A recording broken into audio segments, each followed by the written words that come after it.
नमस्कार, राष्ट्रपोस्ट से मैं पवन केसवानी। छत्तीसगढ़ में भारतीय जनता पार्टी के द्वारा 90 में से 85 सीटों पर अपने प्रत्याशियों की घोषणा के बाद अब कई जगह से विरोध के स्वर उठ रहे हैं।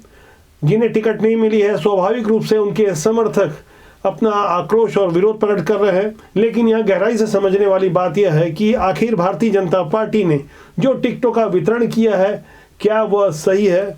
दरअसल दावा किया जा रहा है कि 85 में से 43 नए चेहरे हैं, लेकिन विरोध करने वालों का कहना है, खासकर ऐसे जमीनी कार्यकर्ता जो लगातार 2018 से हार के बाद इस बात पर अड़े रहे कि पुराने छत्रपों के कारण हार हुई है। लेकिन यह हैरान करने वाली बात यह है, पुराने चेहरों को तो टिकट दी गई, साथ ही साथ ऐसे ऐसे प्रयोग किए गए जो इससे पहले कभी नहीं किए गए। यहाँ गहराई से समझने वाली बात यह है कि ओबीसी यानी अन्य पिछड़ा वर्ग के लिए कांग्रेस 27% आरक्षण के मुद्दे पर देशव्यापी आंदोलन चलाने के मूड में है। लेकिन भारतीय जनता पार्टी ने छत्तीसगढ़ में 35% ओबीसी वर्ग को टिकटें बांटकर अपना संदेश साफ दे दिया है। इतना ही नहीं, मध्य प्रदेश की 230 सीटों में 40 सीटें ओबीसी को देकर वहां भी भारतीय जनता पार्टी ने अपनी 29% सीटें ओबीसी वर्ग को दे दी है। हालांकि छत्तीसगढ़ के मामले में ओबीसी वर्ग का दावा है कि यहां 52% ओबीसी आबादी है, जबकि क्वांटिफाइबल डेटा आयोग की रिपोर्ट के अनुसार छत्तीसगढ़ में करीब 41 से 42% ही ओबीसी वर्ग है, यानी मौजूदा दावे से 10% कम। यह हैरान करने वाली बात यह है कि क्वांटिफाइबल डेटा आयोग की रिपोर्ट को अभी तक सार्वजनिक नहीं किया गया है, जिसके आधार पर छत्तीसगढ़ में 27% आरक्षण देने का कानून बनाया गया। मध्य प्रदेश में भी कमलनाथ की सरकार ने 27% आरक्षण की वकालत करते हुए इस बात को आगे बढ़ाया था, जबकि ओबीसी वर्ग के लिए इन दोनों ही प्रदेश में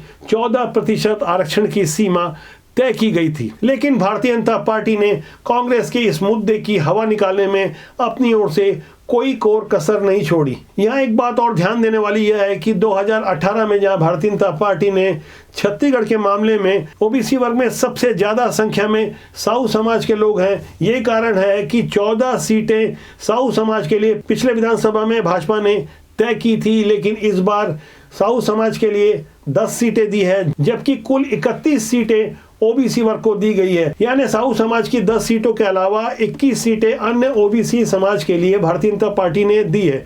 जिस तरह से सोशल इंजीनियरिंग का फार्मूला चला गया है, वहाँ एक बात गहराई से यह भी समझने वाली है कि महिलाओं के मामले में भारतीय जनता पार्टी ने इस बार भी 14 ही टिकटें दी है, जबकि इसके पहले भी 14 ही सीटों पर महिलाओं को उतारा गया था। अब जब महिला आरक्षण का कानून बन ही गया है, जिसका श्रेय केंद्र की मोदी सरकार भारतीय जनता पार्टी के लिए लेना चाहेगी, लेकिन अब भी जब 14 सीटें महिलाओं को दी गई है, ऐसे में स्वाभाविक रूप से एक प्रश्न खड़ा होता है कि जब कानून बन गया है, भले से कानून लागू नहीं हुआ है, लेकिन 14 से कहीं ज़्यादा सीटें देकर एक संदेश दिया जा सकता था आधी आबादी के लिए कि भारतीय जनता पार्टी अब की बार महिलाओं को ज़्यादा टिकटें दे रही है। लेकिन ऐसा हुआ नहीं। फिलहाल भारतीय जनता पार्टी ने कुल 90 में से 85 सीटों पर ही अपने उम्मीदवारों की घोषणा की है। 5 सीटों पर उम्मीदवारों के नामों का ऐलान बाकी है। इन 90 सीटों में से 39 सीटें आरक्षित है, 29 अनुसूचित जनजाति वर्ग के लिए और 10 अनुसूचित जाति वर्ग के लिए।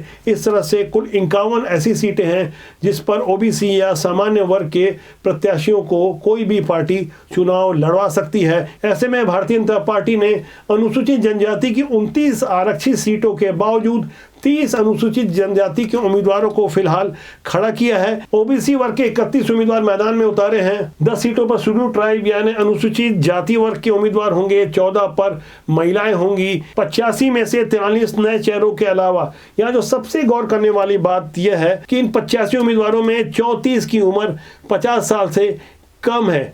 यही वो फिगर है जो भारतीय जनता पार्टी की आगे की रणनीति का एक बड़ा खुलासा करता है। यानी भारतीय जनता पार्टी ने अपने अधिकांश युवा उम्मीदवार मैदान में उतारे हैं। हालांकि राजनीतिक पंडितों का ध्यान नए उम्मीदवारों पे था, जिनकी संख्या 43 है, लेकिन राजनीति के लिहाज से जिसे युवा माना जाता है 50 साल से नीचे आयु के, उनकी 34 की संख्या भी यहाँ चौंकाने वाली है। छत्तीसगढ़ में भारतीय जनता पार्टी ने 2023 का चुनाव जीतने के लिए खासकर ओबीसी मतदाताओं को किस तरह से साधने की कोशिश कोशिश की है उसे बिलासपुर संभाग के उदाहरण से समझना होगा, जहां विधानसभा की कुल 24 सीटें हैं। इन 24 सीटों में भाजपा ने 24 में से 13 विधानसभा सीटों को समान वर्ग के लिए आरक्षित किया गया है। भाजपा की उम्मीदवारों की सूची में यदि नजर डालें तो ओबीसी वर्ग के प्रत्याशियों का दबदबा दिखता है। इन 13 में से 9 सीटों पर ओबीसी, 2 पर अनुसूचित जनजाति और 2 सीट पर सामान्य वर्ग के उम्मीदवारों को टिकट मिली है। इस छोटे से आंकड़े से आप अनुमान लगा सकते हैं कि किस तरह से भारतीय जनता पार्टी ने खासकर ओबीसी वर्ग को साधने के लिए कोई कोर कसर नहीं छोड़ी है। और जब चुनाव प्रचार के दौरान भाजपा का सबसे बड़ा चेहरा प्रधानमंत्री नरेंद्र मोदी जब मैदान में होंगे और जब वो पिछले विधानसभा चुनाव की तरह यह बताने की कोशिश करेंगे कि मैं भी ओबीसी वर्ग से आता हूं, छत्तीसगढ़ के जो साहू हैं वो गुजरात जाएंगे तो वो मोदी कहलाएंगे, इस तरह के जब उनके भाषण होंगे जाहिर तौर पर मतदाताओं में इसका सीधा असर पड़ेगा। वैसे चुनावी विशेषज्ञों का मानना है पीएम नरेंद्र मोदी के प्रचार से किसी भी राज्य में 5 से 6% वोटों का सीधा फर्क आता है। हालांकि कांग्रेस के पास पीएम मोदी के समकक्ष कोई बड़ा चेहरा नहीं है, जबकि राजनीतिक विशेषज्ञों का मानना है कि कांग्रेस की ओर से जब भी गांधी परिवार के द्वारा प्रचार किया जाता है तो वहां परिवारवाद का मुद्दा उठता है और गांधी परिवार के प्रचार का सीधा फायदा कांग्रेस प्रत्याशियों को नहीं मिलता। हालांकि कर्नाटक में जहां जहां गांधी परिवार की ओर से प्रचार किया गया कांग्रेस को विजय मिली, लेकिन जानकारों का कहना है कांग्रेस को वहां विजय की वजह गांधी परिवार नहीं था बल्कि भाजपा के विरोध में मतदाताओं ने वहां वोट दिए। जिस तरह से 2018 के चुनाव में छत्तीसगढ़ की जनता ने भारतीय जनता पार्टी को बाहर बिठाया, वहां जब हार की समीक्षा हुई तो एक कारण बार बार स्पष्ट रूप से सामने आया, वह था कि पुराने छत्रप जिनसे आम जनता के अलावा भारतीय जनता पार्टी के अपने ही कार्यकर्ताओं में खासी नाराजगी थी। वैसी ही नाराजगी छत्तीसगढ़ के अलग अलग क्षेत्रों में पुराने छत्रपों के विरुद्ध दिखाई पड़ रही है। लेकिन छत्तीसगढ़ और ओडिशा के बॉर्डर में पड़ने वाला विधानसभा क्षेत्र बसना इस मामले में जुदा है, जहां से भारतीय जनता पार्टी के विरुद्ध पिछली बार उनके ही बागी उम्मीदवार संपत अग्रवाल ने ताल ठोकी थी। संपत अग्रवाल को करीब 50,000 वोट पड़े थे और भारतीय जनता पार्टी के प्रत्याशी तीसरे नंबर पे थे।